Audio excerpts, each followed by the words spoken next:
Welcome. आप लोगों को पता है कि आप लोग मर चुके हैं। आप लोग यहाँ पे आके वापस अपनी दुनिया में वापस जाना चाहते हैं। और एक सच्चाई ये है कि आप तीनों में से कोई एक ही है जो अपनी ज़िंदगी में वापस जा सकता है और बाकी दो लोगों को यहीं रहना है। जिसकी भी कहानी मुझे लगेगी कि उसे अपनी ज़िंदगी में वापस जाना चाहिए, मैं आप तीनों में से किसी एक की कहानी डिसाइड करके आपको आपकी ज़िंदगी में वापस भेजूंगा। ठीक है? मुझे पता है आप लोगों को मरने का गम है। मेरे पास बहुत सारे सोल्स आके अपनी ज़िंदगी में वापस जाने के लिए बहुत सारी झूठी सच्ची कहानियाँ मुझे बताते हैं। मैं चाहूँगा कि आप लोग अपने दिल पे सच्ची बात, क्योंकि ये जो आपके सामने ये टेबल एक रेड कपड़े में दिख रहा है, ये एक्चुअली सोल। आप इसे टच करके अपनी कहानी सुनेंगे तो यही डिसाइड करें कि शायद आप अपनी ज़िंदगी में वापस जा सकते हैं और आपकी कहानी कितनी सच्ची है। शुरू करते हैं। आप में से जो भी अपनी स्टोरी सुनाना चाहता है पहले मुझे सुना सकता है, मैं सुन रहा हूँ।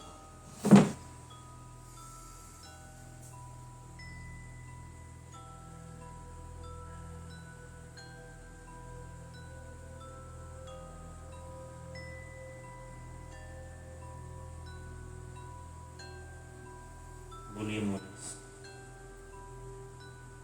मैं मोनिस रजवी, 25 साल का हूँ। 1973 में मैंने दुनिया छोड़ने का निर्णय लिया था। मैं इस दुनिया में और नहीं रहना चाहता था। आई कमिटेड सुसाइड। जानता हूँ उस टाइम पे मैंने इस ज़िंदगी की कदर नहीं की थी, और आज अब लोगों के सामने मैं वही ज़िंदगी वापस मांगने के लिए बैठा हूँ। यूँ कहूँ तो भीख मांगने के लिए बैठा हूँ। मुझे वो ज़िंदगी चाहिए। क्या आप दे सकते हैं मुझे वो ज़िंदगी?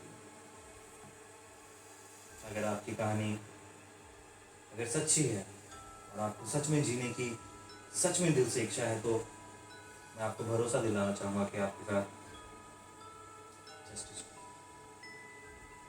और आप अपनी ज़िंदगी में वापस जा सकते हैं। मैं जानना चाहूँगा मोनिस की आपकी मौत कैसे हुई?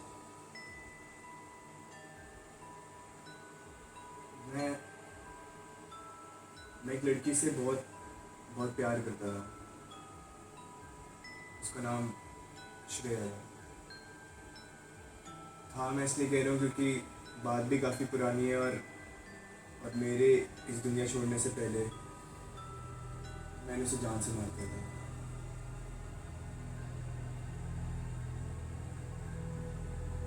मैंने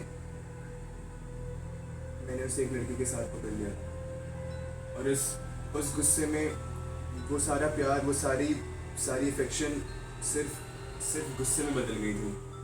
उस टाइम मुझे कुछ नहीं समझा। सिर्फ श्रेया दिख रही थी और उसके साथ वो एक अनजान लड़का जिसके बारे में ना मैंने कभी सुना था ना कभी उसका चेहरा देखा था, और मैं उसको अपने प्यार के साथ देख रहा हूँ। मुझसे रहा नहीं गया। मैंने वहीं पर एक पत्थर देखा, और इस पत्थर से दोनों को उसे कई दिन तक मैं उनका चेहरा नहीं भूल पाता हूँ। हर रात मुझे उनकी चीखें सुनाई देती हैं, श्रेया की आवाज़ की, तुम गलत समझ रहे हो, लेकिन मैंने इन आँखों से देखा था। मैं कैसे यकीन कर दूँ उसकी बातों का? उस गुस्से में मुझे कुछ समझ नहीं आया, और ये रिग्रेट मुझे अंदर ही अंदर बहुत खाता रहा। मैं अपने दोस्तों से, रिश्तेदारों से, अपने परिवार से, माँ बाप से, सबसे दूर हो गया था। मुझे लगा अगर मैं पुरानी ज़िंदगी, पुराना शहर, सब कुछ छोड़ दूंगा तो मैं वो चीखें भी शायद पीछे छोड़ दूंगा, लेकिन ऐसा कुछ हुआ नहीं। वो चीखें कान में गूंजती रही।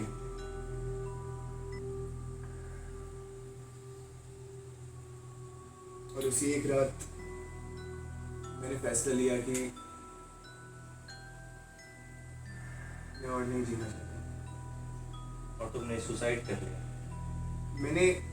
मैंने उस टाइम पे उस ज़िंदगी की कदर नहीं करी, मैं मानता हूँ। हाँ, मैंने सुसाइड कर ली। उस बात को भी 50 साल हो गए हैं। 50 साल से मैं ऐसे ही यहाँ वहाँ भटक रहा हूँ। इंसानियत देख रहा हूँ, लोगों का प्यार, लोगों की मोहब्बत, लोगों की दोस्ती, अपनापन, सब कुछ देख रहा हूँ, लेकिन मेरे पास कोई नहीं है। मैं 50 साल के बाद आज आपसे यहाँ, आप लोगों से यहाँ बात कर पा रहा हूँ। क्यों? कैसे? मुझे वही चीज़ वापस चाहिए सर। मुझे अपना वजूद वापस चाहिए, मुझे अपनी आइडेंटिटी वापस चाहिए। आज 50 साल के बाद मैंने अपना नाम सुना है मोनिस कैसे आपके मुँह से। सोच लो, तुम्हारी ज़िंदगी तुम्हें मिल गई और तुम्हें फिर से प्यार हो गया। और तुम इस प्यार के जगह पे बिना प्यार की ज़िंदगी जी पाओगे? सर यकीन मानिए तो 50 साल से मेरे लिए प्यार का मतलब भी काफ़ी बदल चुका है। प्यार वो नहीं है जो आप सामने वाले से भी उम्मीद करो जिस चीज़ की। प्यार सिर्फ देने के लिए होता है, और अब मेरे पास सिर्फ प्यार ही बचा है देने के लिए। अगर उसके बदले तुम्हें ज़िंदगी से प्यार नहीं मिले तो मुझे कोई शिकायत नहीं मिली। क्या तुम फिर से मरना चाहोगे? नहीं, मैं उस ज़िंदगी को उतना ही प्यार करूँगा जितना मैं कभी शेयर से क्या करता हूँ। ठीक, तुम्हारी कहानी सुन के मुझे कुछ बातें समझ में आई। अब अपना हाथ इस पे से आप हटा सकते हैं और आप दोनों में से जो भी अपनी कहानी बताना चाहेंगे आगे आए। मिस्टर आदर्श, बताइए कैसे हुई आप? बहुत बढ़िया। मतलब मैं कभी ये सोच भी नहीं सकता था कि भगवान मेरे साथ ऐसा करेगा। एक हंसता खेलता परिवार हमारा, एक मेरी तो अभी नई नई शादी भी हुई थी प्रिया के साथ।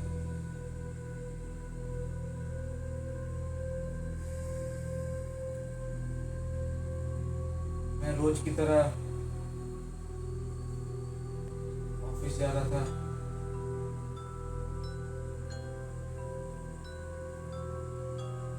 हमारे घर के पास एक छोटा सा पार्क है जिसमें ना जाने कितने लोग हर समय घूमते हैं, खेलते हैं, वर्कआउट करते हैं, वॉकिंग करते हैं। और उन सब के बीच मुझे एक खूबसूरत छोटी सी बच्ची खेलते हुए दिखती है और मैं उसे देखता रह जाता हूँ।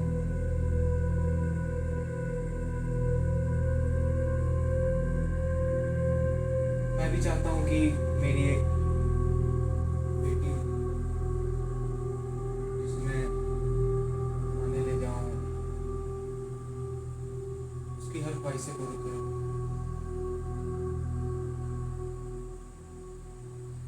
और फिर मैं देखता हूँ कि वो बच्ची पार्क की गेट से भागती हुई एक बॉल की ओर दौड़ रही है और वो एक बस आ रहा था।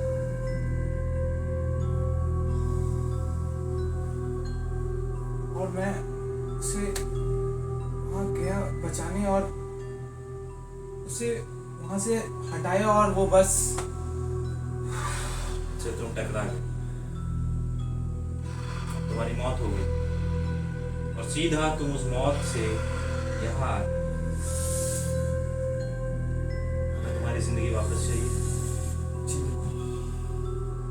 सोचो अगर उस मैं फिर से खूबसूरत- अपने परिवार के पास जाना चाहता हूँ। सोचो अगर छोटी बच्ची के बदले अगर तुम्हारी छोटी बच्ची होती तो तुम क्या करते? जी, मुझे अपना परिवार बहुत प्यारा है और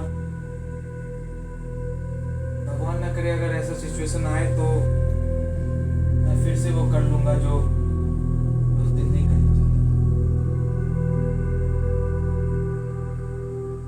मैं अपनी बच्ची को मरते हुए नहीं देख सकता।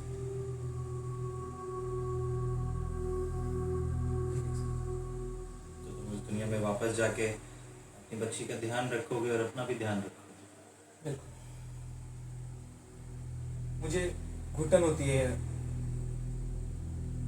मुझसे रहा नहीं जाता है। मैं किसी से बात करना चाहता हूँ। ये जिंदगी मुझे पसंद नहीं। प्लीज सर, मैं नहीं कर सकता हूँ, मैं नहीं रह सकता हूँ ऐसी जिंदगी में। काफ़ी अरसे के बाद तुम लगता है मेरे पास आए। धीरज लो, आने वाले कुछ समय में, आने वाले 100-200 साल में तुम मुझसे ज़रूर मिलोगे। ये रेशम का कपड़ा नहीं, यहाँ से तुम्हारी बातें सीधा तुम्हारे पूर्वजों के पास पहुँचती हैं। तुम्हारे पूर्वज तुम्हें सुन रहे हैं मेरे थ्रू, और वही मुझे इस बात का फैसला बताएंगे कि किसे वापस अपनी ज़िंदगी में जाना चाहिए। तो आदर्श, आप अपने पूर्वजों के पास हैं, उनको आपकी कहानी पता चल चुकी है। अब सुनते हैं एक और कहानी, एक और ज़िंदगी से जो हमारे पास बहुत देर से शायद बैठे इंतज़ार कर रहे थे।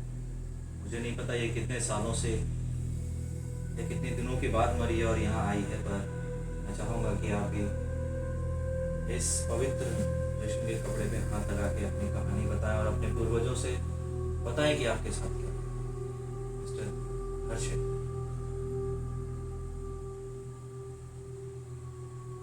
18 साल की उम्र में मरने वाले को और क्या चाहिए होगा। 18 साल का था, कई उम्मीदें इस दिल में पनप पड़ी थी।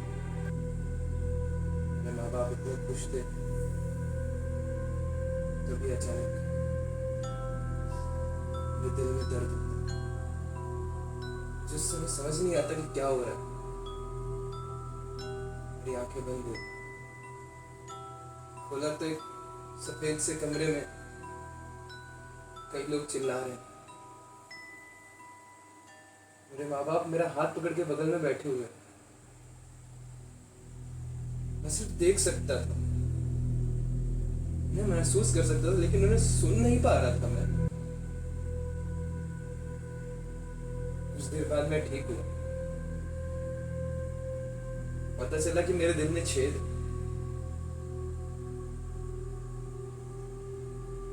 जान तो बच गई, लेकिन उस समय मैंने अपने माँ बाप को आधी जिंदगी, आधी उम्र का दर्द देने पे शुरुआत हो चुकी थी शायद उनकी। वो परेशान हो रहे थे, मेरे लिए पैसे इकट्ठा कर रहे थे ताकि मेरा इलाज हो जाए और मैं बच जाऊं। डॉक्टर का कहना था कि मेरे पास समय कम है, मैं बच सकता हूँ, लेकिन जल्द से जल्द पैसे का इलाज नहीं हुआ तो उन्होंने बहुत कोशिश की। पैसे कहाँ से अरेंज करके लाए, वो कैसे भी करके मेरा इलाज करवाया, और मैंने इतनी आंखों से उन्हें दिल कर मरते हुए देखा। एक एक पैसा जोड़ना, खाना ना खाना, भटकते हुए रहना, किसी के पास जाना, पैसे की मांग करना, कि क्या फायदा। जिस हिसाब से मैं हॉस्पिटल के बेड पे अभी तक पड़ा हुआ हूं, ना मुझे होश आ रहा है, मैं कोमा में हूं। उनके इस प्रयास का क्या फायदा फिर मैं ही ना बचूं तो। मैं इकलौता उनका, मेरे बिना उनका कौन सहारा है। अगर मैं नहीं वहां रहा, मैं उनके साथ नहीं खड़ा रहा, तो वो बूढ़े होके वही खत्म हो जाएंगे। मैं समझ सकता हूँ हर्षित कि आप मरने के बाद भी कितने सालों से अपने माँ बाप को मिस कर रहे होंगे, और उनसे मिलने की आपकी इच्छा को मैं समझ सकता हूँ, लेकिन एक मिनट का खेल है मेरे उससे। मान लो हर्षित, अगर तुम्हें वापस तुम्हारी जिंदगी मिल जाती है, तो क्या तुम फिर से उसी जिंदगी में जाना चाहोगे जहाँ फिर से तुम्हारे दिल में छेद है और कोई दूसरे माँ बाप फिर से अपनी जिंदगी जोखिम में डाल के तुम्हारा इलाज कराए और तुम भी तड़पो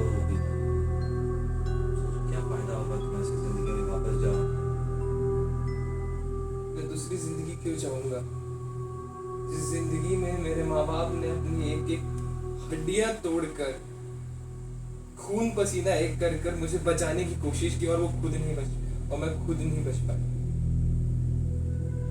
खुद देख सकते हो कि वो अभी भी बाहर बैठ के रो रहे हैं, आस लगाए बैठे हैं कि मेरा बेटा अभी उठेगा और सब सही हो जाएगा।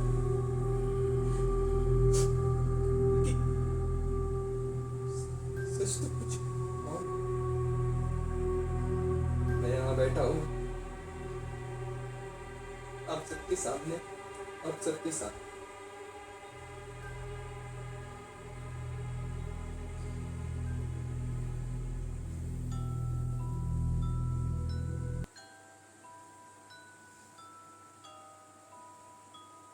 ठीक है, अपने आप को संभालिए। अच्छा, आप तीनों की बात कायनात ने सुन ली है और कायनात मुझे बताएगी कि आप तीनों अपना हाथ इस टेबल पर रखें, एक दूसरे का हाथ पकड़ो।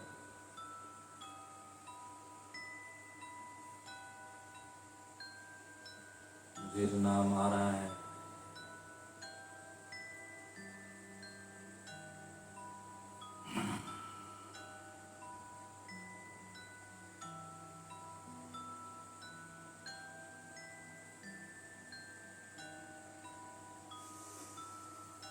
आंखों में लगाए।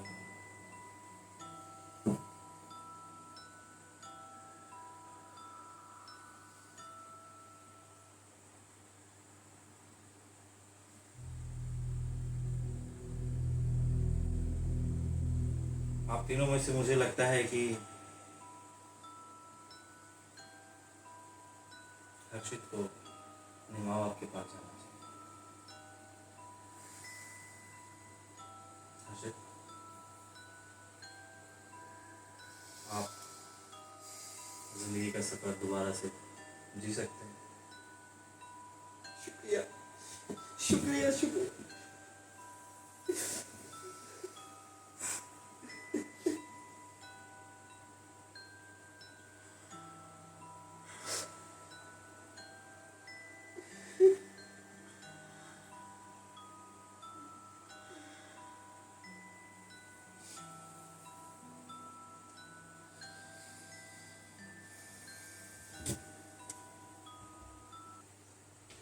पर आप दोनों चाहें तो एक तरीका है कि आप दोनों भी अपनी जिंदगी में वापस जा सकते हैं। अगर आप लोग चाहें तो इस जिंदगी को छोड़ मैं आप लोगों को एक नई जिंदगी दे सकता हूं, या फिर आपके पास एक यही ऑप्शन है कि आप इसी जिंदगी में रह के अपनी आत्मा को हजारों करोड़ों साल तक ऐसे भटकते रहे, या फिर आप मेरा हाथ पकड़ के नई जिंदगी में चलने के लिए तैयार हो सकते हैं मेरे दोस्त।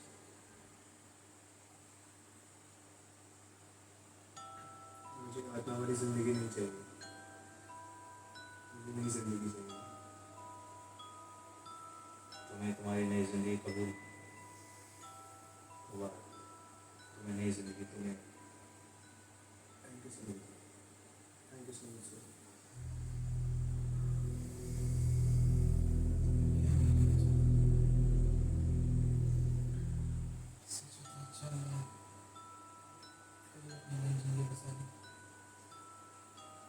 आपकी ये इच्छा भी पूरी होगी मिस्टर आदर्श।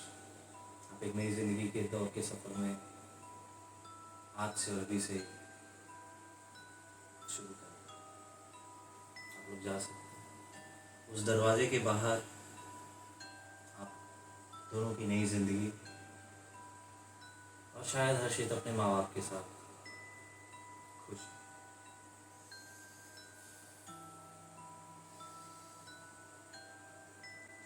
बिहार तक शेयरिंग पे चलोगे भाई? भाई अपने को थाना जाना है।